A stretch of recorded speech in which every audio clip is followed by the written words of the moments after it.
Bapa dan Putra dan Roh Kudus. Amin. Saudari-saudaraku yang terkasih, pada hari ini Sabtu, tanggal 5 Maret 2022, Injil yang diberikan oleh gereja untuk menjadi santapan rohani bagi kita dari Lukas 5 ayat 27 sampai 32, yaitu tentang panggilan Lewi dan juga perjamuan makan. Lewi, masyarakat biasa, dipanggil untuk mengikuti Yesus. Lewi ini adalah seorang pemungut cukai, seorang yang dianggap sebagai manusia yang serakah akan uang yang kotor, dipenuhi dengan keinginan yang tak terkendali untuk memiliki apa yang bukan miliknya. Begitulah para saudara karakter para pemungut cukai. Namun dia direnggut dari bengkel dosa itu sendiri dan kemudian diselamatkan ketika tidak ada harapan baginya atas panggilan Kristus Juru Selamat dunia. Karena Yesus berkata kepada Lewi, "Ikutlah aku." Lewi kemudian meninggalkan semuanya dan mengikuti dia. Apa yang dikatakan Paulus benar, bahwa Kristus datang untuk menyelamatkan orang berdosa. Perjamuan bersama lalu diadakan oleh Lewi. Perjamuan bersama ini sungguh membangunkan imannya.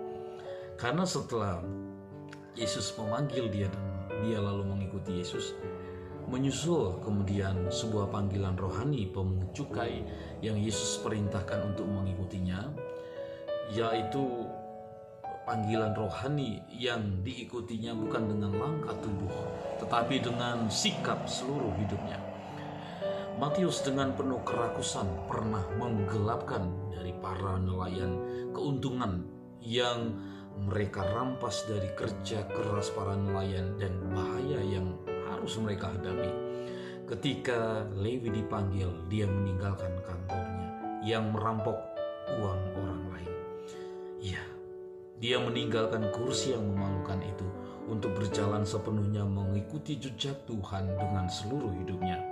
Dia juga menyiapkan pesta besar dan bahan makan makanan yang terbaik, karena dia yang menerima Kristus di dalam rumahnya, menerima Kristus di dalam hatinya, dan di sana ada kesenangan yang berlimpah. Jadi Tuhan masuk dengan sukarela dan bersandar pada sikap orang yang percaya. Tetapi alasan apa sehingga orang-orang Farisi menyalahkan juru selamat karena dia makan bersama dengan orang berdosa? Alasan hukum. Ada hukum untuk membedakan antara yang suci dan yang profan. Hal-hal yang suci tidak boleh dipertemukan dengan hal-hal yang profan. Mereka melancarkan tuduhan seolah-olah mereka sedang membela hukum. Namun itu karena mereka benar-benar iri terhadap Tuhan dan karenanya mencari kesalahan dengan alasan hukum. Tetapi Yesus menunjukkan kepada mereka bahwa dia hadir saat ini bukan sebagai hakim, tetapi sebagai dokter. Dia melakukan fungsi yang tepat dari ruangan dokter, berada di tempat mereka yang membutuhkan untuk disembuhkan. Saudari-saudara, Yesus memanggil para pendosa untuk bertobat. Yesus pernah berkata, "Aku datang bukan untuk memanggil orang benar, tetapi orang berdosa."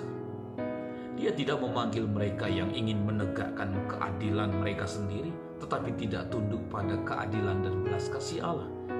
Tetapi dia memanggil mereka yang karena menyadari kelemahan dan dosa mereka, tidak malu untuk mengakuinya.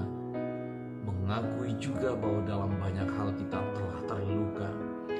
Di dalamnya juga terpenuhi perkataannya bahwa Yesus datang bukan untuk memanggil orang benar, tetapi orang berdosa.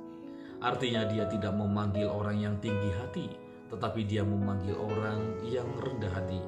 Dia tidak memanggil mereka yang sombong tentang keadilan menurut diri mereka sendiri, tetapi memanggil mereka yang setia.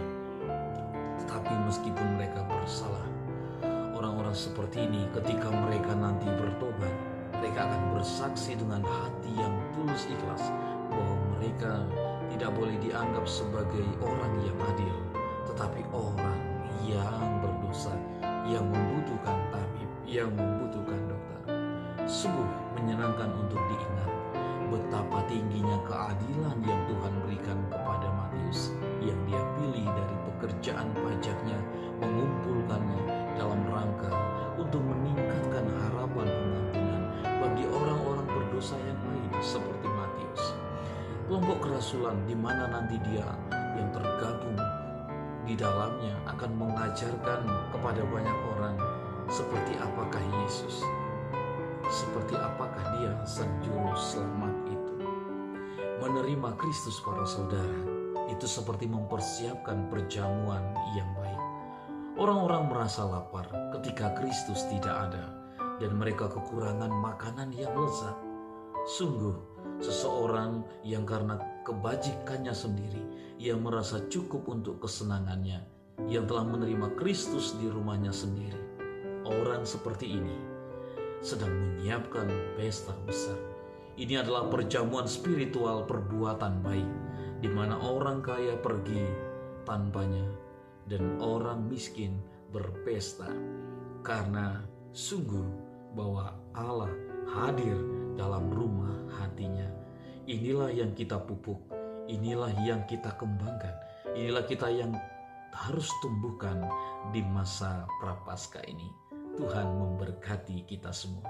Bapa, Putra, dan Roh Kudus. Amin.